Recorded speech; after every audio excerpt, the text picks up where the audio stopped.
Business Connections. I'm Holly Allen, Director of Marketing and Communications for the Dayton Area Chamber of Commerce. This is a program produced by the Dayton Area Chamber of Commerce. Well, as you know, we focus a lot on economic and business development in the Dayton region as the regional chamber in the Dayton region. And so we focus on business mostly, but as you do this longer, you start to realize that there's a foundation that needs to be laid in order to have a successful economic environment. And so we start getting involved in some of the more foundational issues. One of those topics is hunger, and we've come to realize that the Dayton region has a problem lying ahead of them when it comes to hunger, and that's what we're talking about on the program today. So I would like to welcome my two guests. I have Atana Jacoby and Ambassador Tony Hall. They are with the Hall Hunger Initiative, and I want to thank you both for being with me today discussing this important topic. Thank you. Absolutely.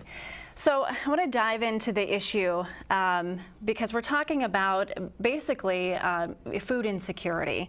And we've gotten ourselves into a real problem in the Dayton region where we have a lot of folks who just don't have access to the food and the nutrition they need. So I think, Ambassador Hall, I'll start with you because this is a topic that you took on many, many years ago. Can you first give us an overview of what the problem is in the Dayton region when it comes to food insecurity? Well, the problem is that we, a couple years ago, were listed as the fourth hungriest city in the country.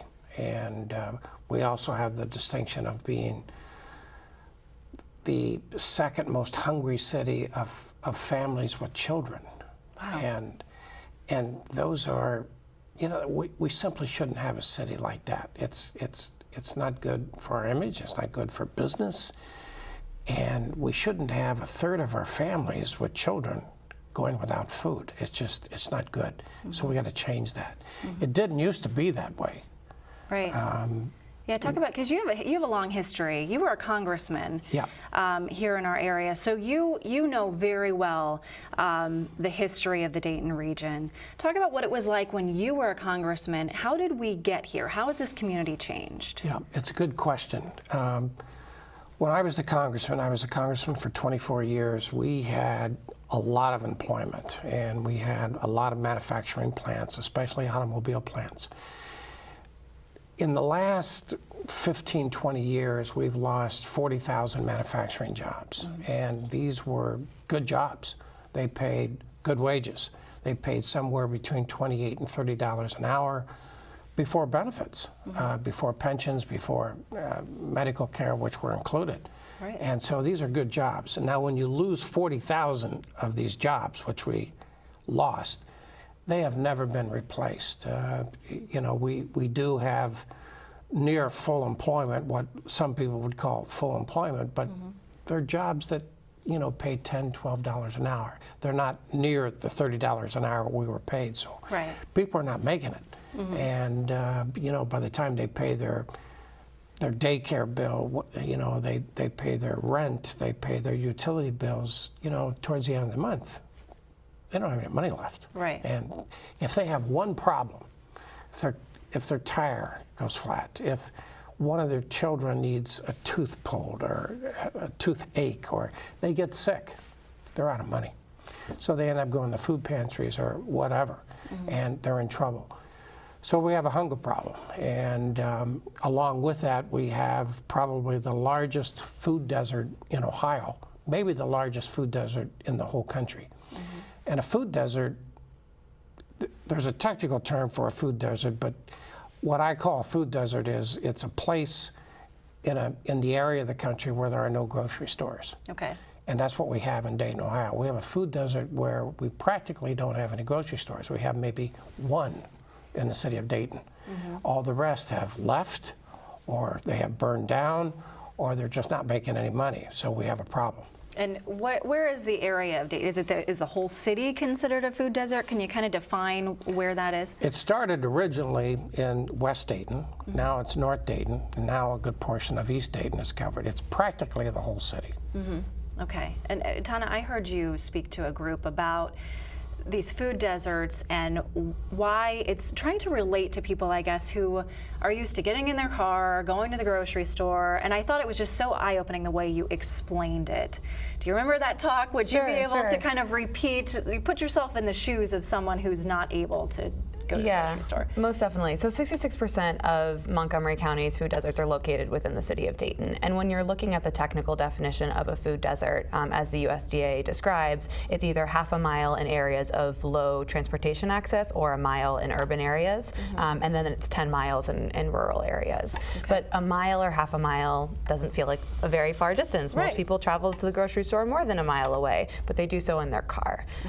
So I usually challenge folks to think about when they go to the grocery store every week, who are they with? Are they by themselves? Are they going after work? Do they have kids with them? How many groceries do you have? Are you one of those folks that tries to get all of your groceries up the stairs in your house in one load, or do you have to make multiple ones? How heavy are those groceries? How many bags do you have? Do you have jugs of milk? Do you have cans of pop or cans of seltzer water? What does that actually look like? And then picture you don't have access to your car. Now you don't have childcare, and you have to take all of your kids with you when you go grocery shopping, or you have arthritis or mobility issues.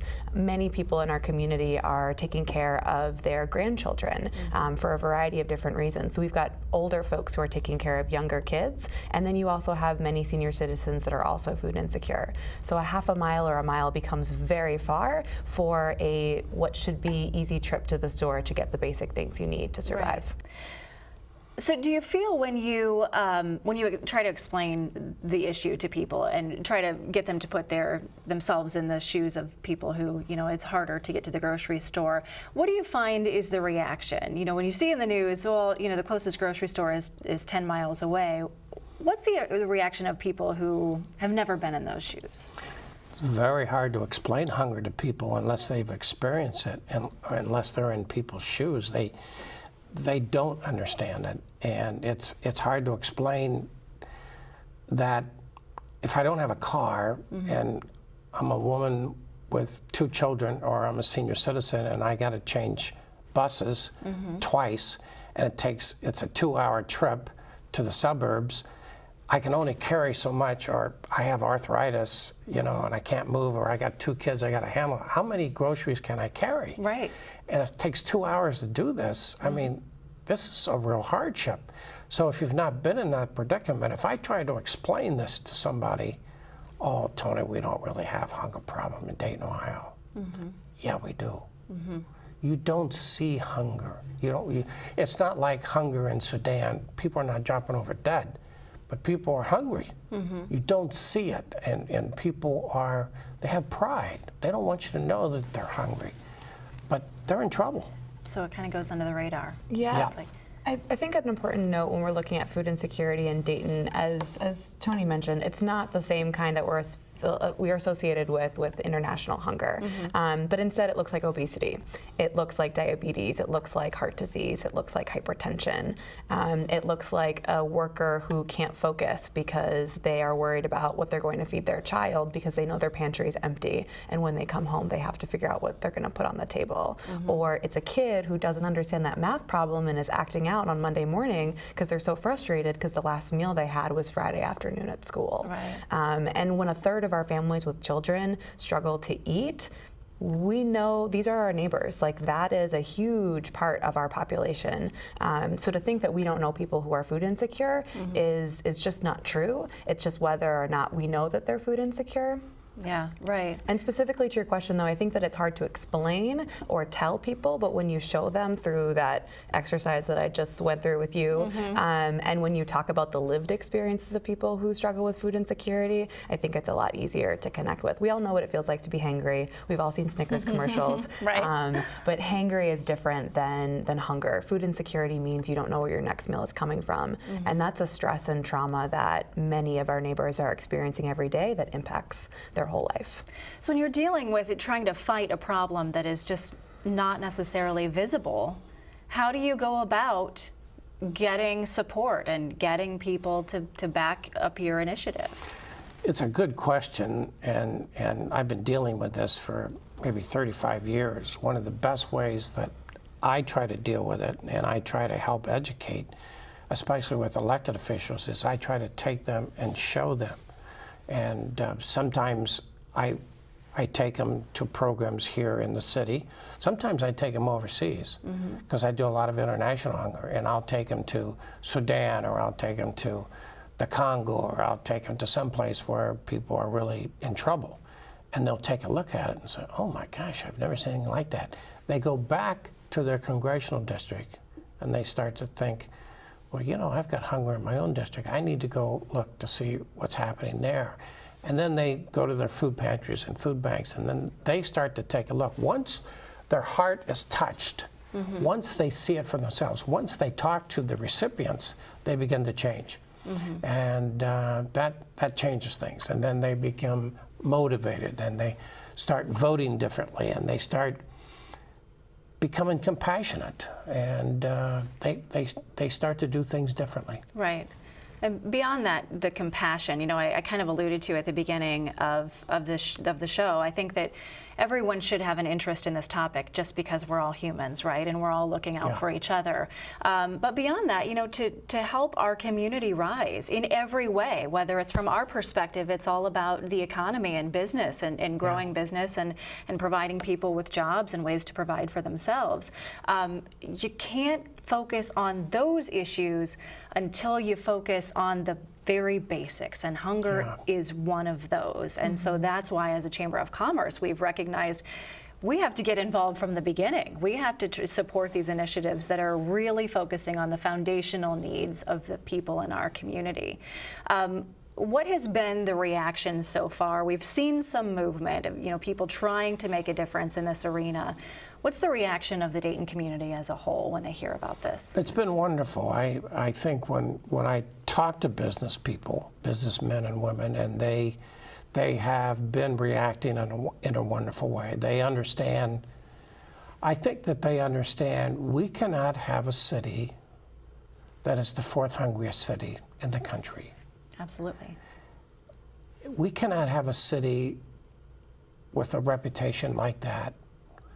Why would a company or a business want to locate here?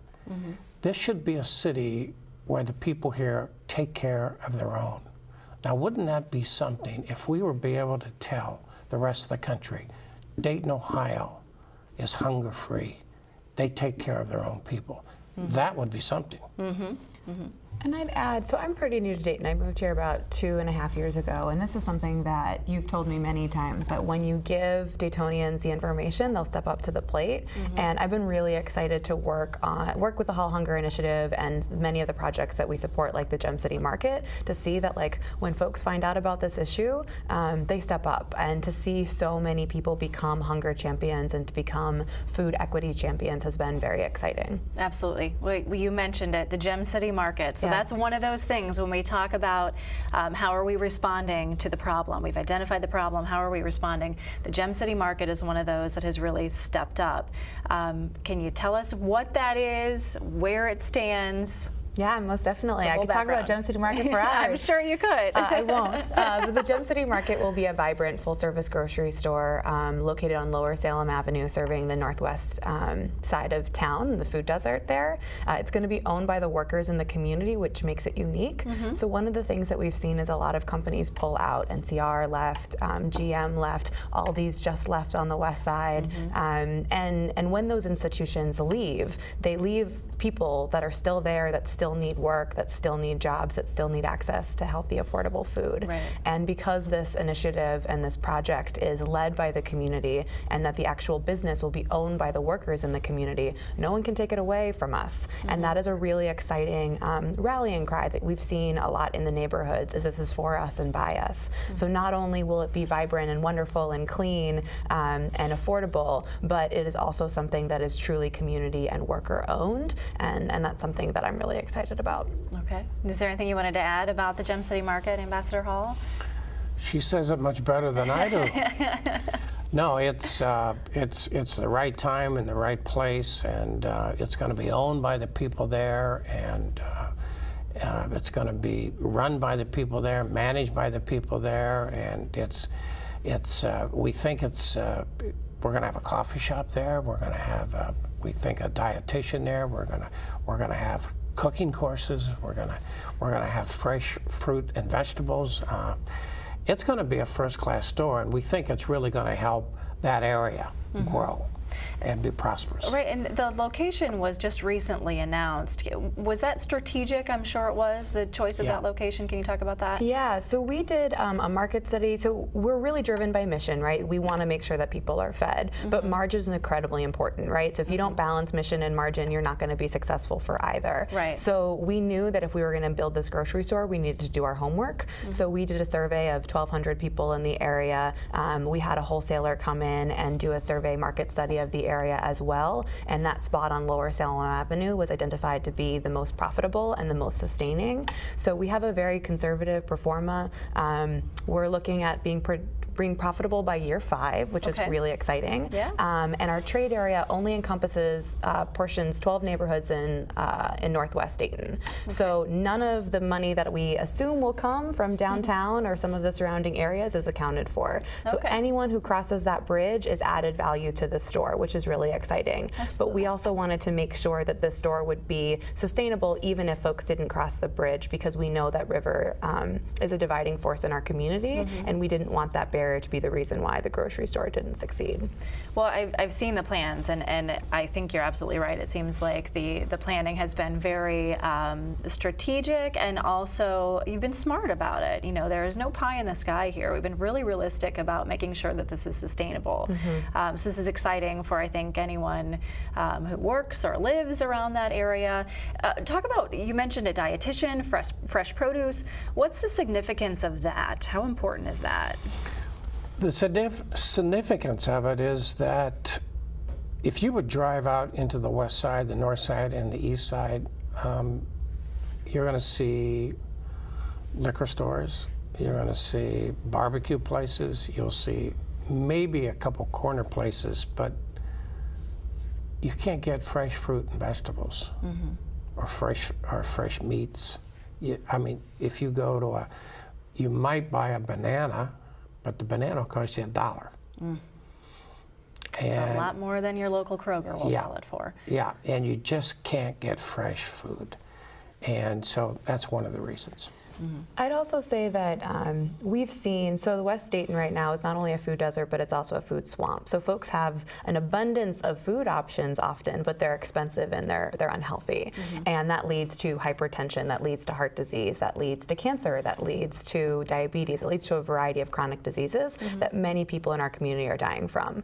We know that grocery stores are incredibly important. We also know that they're insufficient. So we can't just build a beautiful grocery store and expect things to change. Folks need to learn how to cook fresh, affordable food. They need access to know what kinds of things they need to eat for the diet that's most appropriate for them. So we are also supporting wraparound health services for that, and we're really excited about that project. And HHI is supporting Gem City Market by doing a lot of that health planning. So we're working with folks from Sinclair, Wright State, University of Dayton, Premier Health, Kettering Health, Dayton Children's, several folks that work in the community that are nurse practitioners and dietitians that are putting their time where their mouth is, and they're starting to write plans for what the store is actually going to look like and how we're going to have wraparound health programming. I love that. I have a couple more questions. We just have a few more minutes left. I know we could, like you said, we could talk for days about this. What does the timeline look like so that people can actually see the market in place? I think they want to start construction by the end of the year, and we'd like to open up this Gem City Market by the end of next year. Is that pretty accurate? That's exactly true. And the sooner we can raise the money, the sooner we can break ground, the sooner we can open the store. It's looking like construction will take about a year. So the closer we can get to raising those dollars, the quicker Gem City Market will be a reality. And how are you raising the funds? Well, it's going to cost about $4.2 million, and we've raised about a little bit over a third of that. And we've sold about 920 shares to the people who live in the area, and to people actually live in Dayton, but most of them live in the area. So, you know, we've gotten a good start, and we feel very, very good about it. But we need other Daytonians, people in the Miami Valley area, to step up, and it's time to step up. And so yesterday was actually the time that we announced the formal ceremony.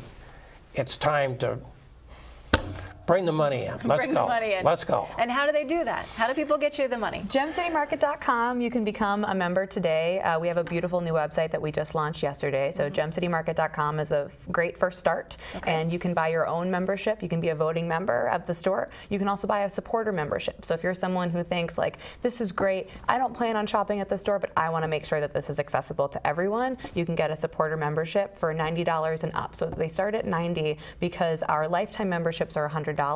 Or $10 for people who qualify for food assistance. So those supporter shares are subsidizing those food assistance shares, which is really exciting. And they just start at $90, so people can donate upwards of that.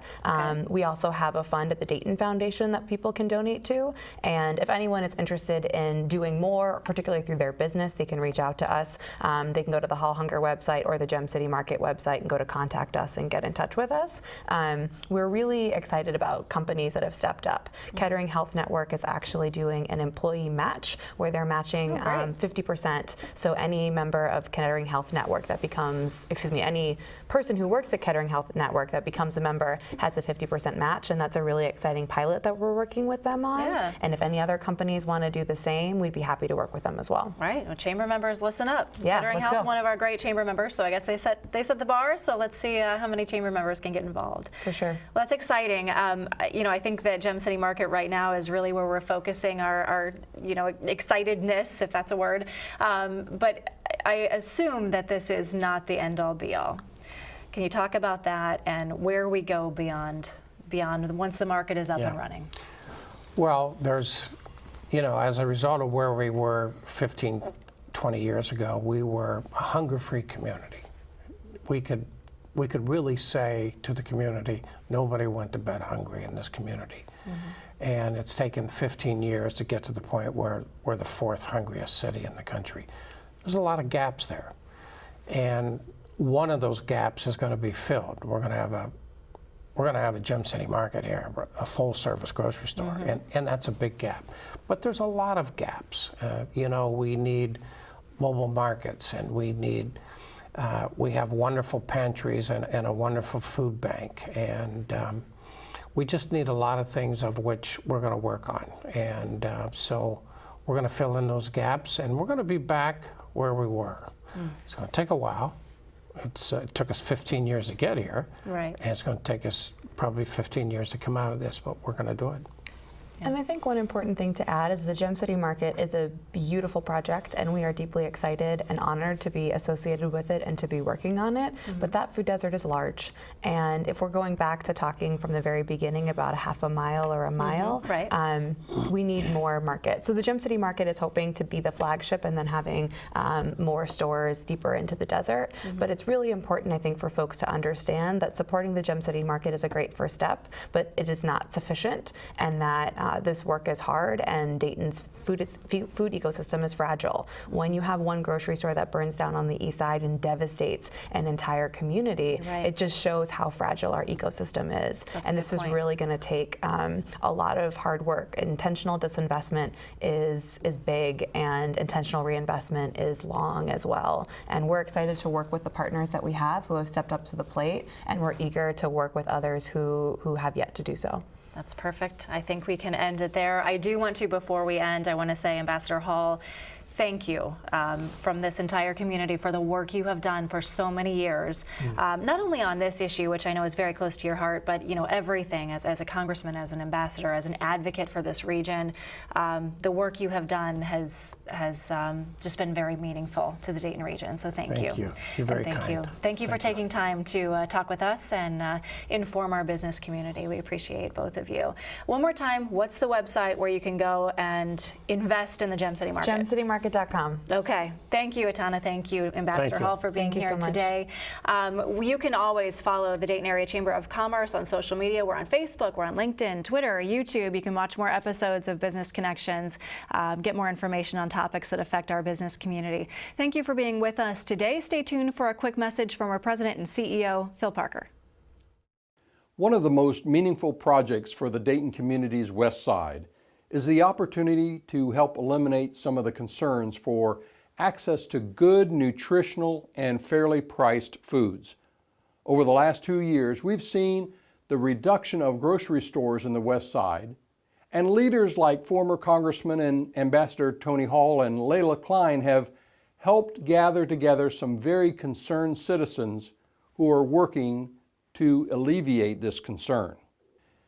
It goes without saying how important fresh, nutritious food is to all of our citizens, but many struggle with the task of locating local food stores so badly we've seen the creation of food deserts, even in densely populated areas of our community.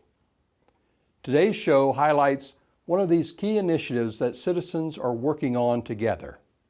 The Gem City Market, a locally owned and operated co-op food market, is on its way to becoming a reality by 2020, or before, we hope.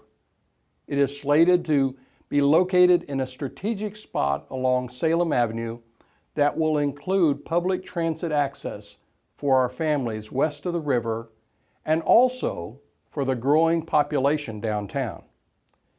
The Chamber fully and enthusiastically supports this project and encourages citizens and businesses to invest as co-op members, as well as raising the needed public capital resources for its construction. We hope you've enjoyed today's program and ask that you seek out Layla Klein and others at the Gem City Market so you can add your support of this citizen-led and owned project.